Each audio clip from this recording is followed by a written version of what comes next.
Yes, welcome back once again to Projan Media TV.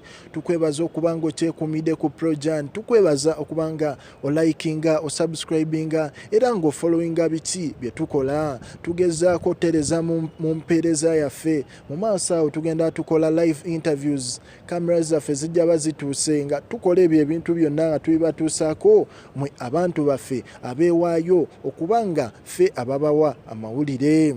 Tubeebaza n'okubanga mu subscribinga liking era nga mu followinga. Obutabalwisa olwaleero tukutute direct ekawala. Wandyebuuzizza ekawala tukimyeyo ani atutumye. Olwaleero njala okugamba nti omusajja ow'amaanyi ennyo, omusumba bonna gwe bamanyi nga omusumba Augustine Yiga, omusajja ono ng'akulembera ekyaki eri awo ekawala ku lusozi era nga yennyini TV gye bayita ABS Television Uganda. Naye ebyatuuse ku ABS muganda wange nze naawe byo si byangu ate nga si birungi.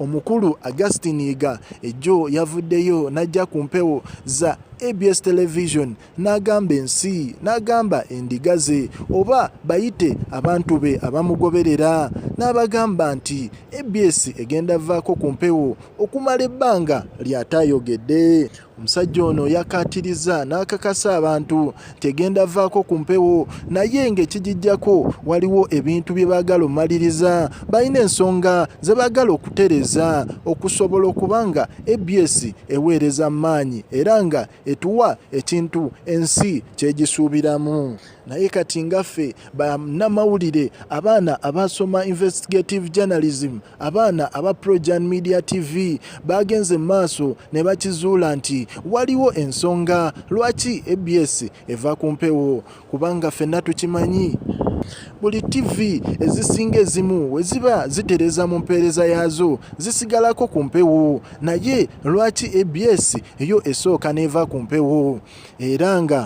Era nga twagenza okizuula nga maaso awe mabegako bayina akatambi ke balaze. Akatambi kano tekabadde kalungi eri ensi. Akatambi kano kabadde ka Kinnayuganda ng'era mulimu omukyala yabadde ayina engeri gy'akolamu ebintu bye n'omwami, ng'ebintu bino tebisanyusa kulaga ku National Television.